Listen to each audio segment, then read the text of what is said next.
안녕하세요. M교수입니다. 좋아요와 구독 부탁드리겠습니다.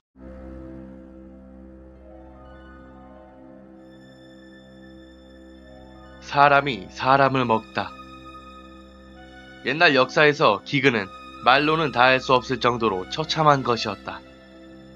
텐메이 시대 1781년에서 1788년 그 사이의 전국적인 대기근 때 이야기다. 그건 차마 눈을 뜨고 보기 힘든 정도의 것들이 남아있었다. 텐메이 2년 이 해에는 3월 무렵부터 비가 내리기 시작해 7월까지 계속해서 내렸다. 그 탓에 겨우 심었던 벼가 썩거나 홍수에 쓸려 떠내려갔다. 그 전해도 그 전전해도 비 때문에 농작물이 썩고 떠내려갔으며 전답이 모두 손상된 상태였다. 어쩌면 흉년은 이미 그 무렵부터 시작되고 있었는지 모른다. 겨울이 되면 갑자기 따뜻해져서 유채꽃이 흐드러지게 피고 죽순이 자라 사람들이 놀랐다고 한다. 하지만 그것도 잠시여서 해가 바뀌자 갑자기 추워졌고 그 추위는 심지어 여름까지 이어졌다. 7월 태양이 뜨겁게 내리쬐어 지옥같은 더위가 계속되었다. 사람들은 무엇인가 이상한 징조가 일어나고 있다는 것을 느꼈고 겁에 질리기 시작했다. 그리고 그 예감은 맞아들었다. 8월 땅이 갈라지는 엄청난 소리와 함께 산이 폭발했다. 용암은 마을에 흘러내려 사망자의 수는 셀 수가 없을 정도였다. 화산재 때문에 강의 흐름이 바뀌었다는 이야기가 있을 정도의 엄청난 화산 폭발이었다. 그리고 끝없이 비가 내리기 시작했다. 농작물은 썩고 열매는 제대로 익지 못해서 나무에서 떨어졌다. 그럼에도 사람들은 손바닥만큼의 땅에서라도 농작물을 수확하려고 했지만 그것을 비웃듯 엄청난 서리가 내렸다. 사람들은 혼이 빠져 모든 것을 포기했다. 그리고 굶주림이 찾아온다. 이번 2년간 계속되었던 흉작은 점점 심해졌다. 온갖 식물의 뿌리는 다 캐먹고 짚을 갈아 가루로 먹어가며 사람들은 연명해야만 했다. 개나 말 같은 동물도 잡아먹고 종이를 먹는 곳이 있어서 절의 경전을 모두 먹어치웠다. 어느 영주는 백성의 끔찍한 모습을 보고 가슴 아파하며 기근을 버티는 방법을 농민들에게 가르쳤다고 하지만 그것은 진흙이나 배설물을 익혀먹는 방법이었다. 그러나 거기까지 이르러서도 기근은 그치지 않았다. 마침내 사람이 사람을 잡아먹는 날이 왔다. 어느 집에 눈보라를 헤치고 한 여자가 들어왔다. 실례합니다. 이 집에 할아버지가 돌아가셨다고 들었습니다. 한쪽 팔이던 한쪽 발이던 나누어 주세요. 우리 할머님도 2, 3일 안에 돌아가실 것 같으니 그때는 꼭 담례하겠습니다. 이렇게 죽은 사람의 고기를 빌려주는 일마저 있었다고 한다. 어느 마을에 꽤 부유한 집이 있었지만 기근 때문에 가족 6명 중 4명이 굶어 죽고 말았다. 남은 것은 아버지와 10살 난 아이뿐. 아버지는 이렇게 도저히 살 수 없다는 생각에 집안의 것들은 모두 처분하고 아이를 집에 남긴 채 마을로 나갔다. 몸이 에일 듯한 추운 날이었다. 입에 넣을 것은 아무것도 없었다. 아이는 굶주림을 참지 못하고 마루에 떨어져 있던 썩은 가지들을 씹는 사이 자신의 손가락을 뜯어먹어버렸다. 아버지가 돌아왔을 때는 아이는 피투성이가 되어 울면서 자신의 손가락을 먹고 있었다. 뭐라 할 수 없는 감정에 아버지는 눈물조차 흘리지 않고 멍하니 서 있었다. 그리고 재빨리 사온 음식을 아이에게 배부르게 먹였다.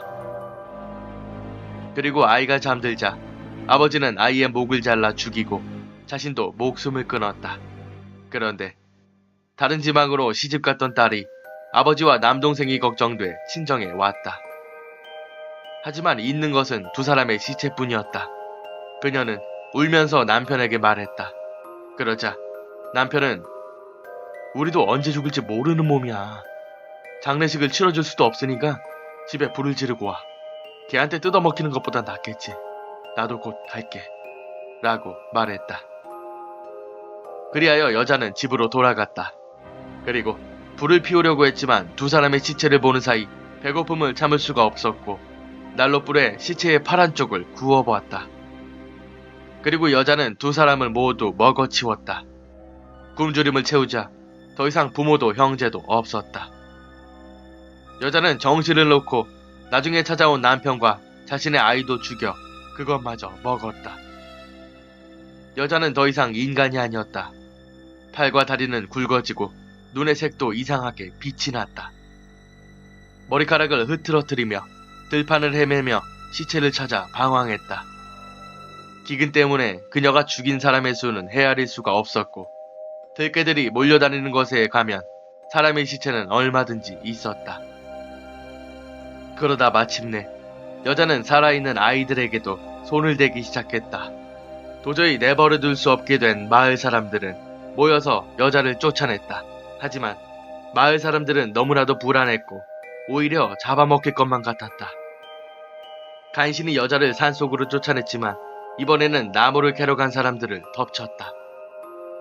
결국 마을 사람들은 사냥꾼을 불러 여자를 총으로 쏴 죽이기에 이르렀다. 어느 강 아래 절벽에 갓난아이를 버리게 되었다. 그 벼랑은 무너지기 쉬워서 기어오를 수도 없었기 때문에 언제부터인가 거기에 버리게 된 것이었다. 아직 살아있는 아이를 버리는 것이기 때문에 울며 외치고 벼랑을 기어오른다. 하지만 흙이 무르기 때문에 바로 무너져서 떨어진다. 그런데도 갓난아이들은 어머니의 젖을 그리워하며 기어오르는 것이다. 어리고 얇은 그 손가락에는 피가 스며들고 이윽고 힘도 다해버려서 울음소리도 점차 가늘어진다. 아침이 되면 까마귀가 먹구름같이 달려들어 눈을 쪼아먹고 배를 갈라 그것까지 쪼아먹는다. 그리고 어느 날 밤 한 명의 노파가 아들에게 끌려와 벼랑 위에 서 있다. 살려다오, 살려다오. 이제 다시는 뭘 먹고 싶다고 말하지 않으마. 노파는 울부짖었지만 아들은 듣지 않는다. 그리고 비정하게도 울부짖는 노파를 벼랑 아래로 밀어 떨어뜨렸다. 강가에 굴러떨어진 노파는 한동안 숨을 쉴 수가 없어서 간신히 근처를 둘러보고 몸을 떨었다. 보이는 것은 갓난아이의 백골과 썩어가는 갓난아이의 시체, 그리고 까마귀가 먹다 버린 시체뿐, 그리고 아직 숨이 붙어있는 아이의 흐느낌까지 완전히 지옥이었다. 나는 죽고 싶지 않단다. 죽고 싶지 않아. 노파는 흙을 잡고 올라가려다가 깨달았다.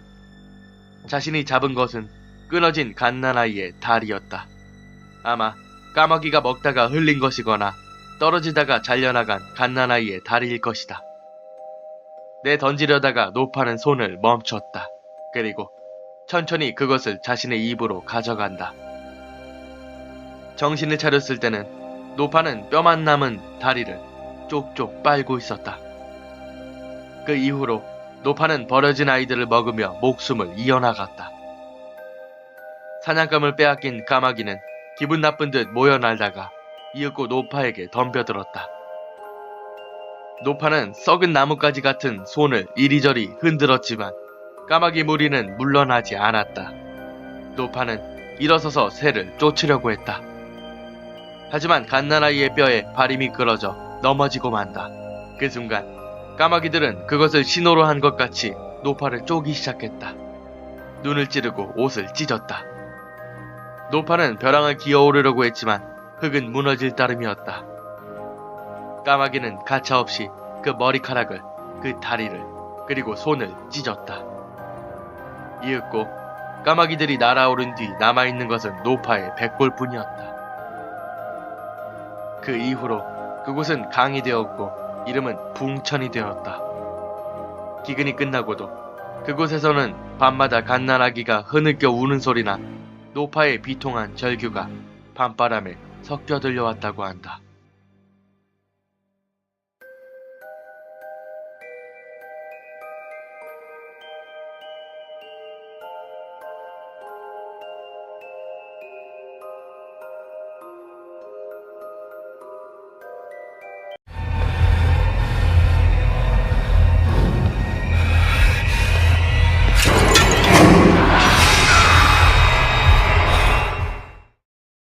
안녕하세요. M교수입니다.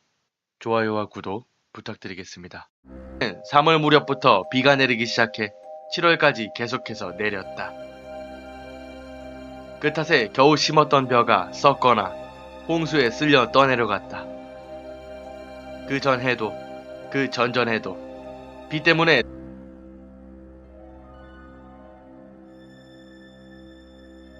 사람이 사람을 먹다. 옛날 역사에서 기근은 말로는 다할 수 없을 정도로 처참한 것이었다. 텐메이 시대 1781년에서 1788년 그 사이의 전국적인 대기근 때의 이야기다. 그건 차마 눈을 뜨고 보기 힘든 정도의 것들이 남아있었다. 텐메이 2년 이 해에는 농작물이 썩고 떠내려갔으며 전답이 모두 손상된 상태였다. 어쩌면 흉년은 이미 그 무렵부터 시작되고 있었는지 모른다. 겨울이 되면 갑자기 따뜻해져서 유채꽃이 흐드러지게 피고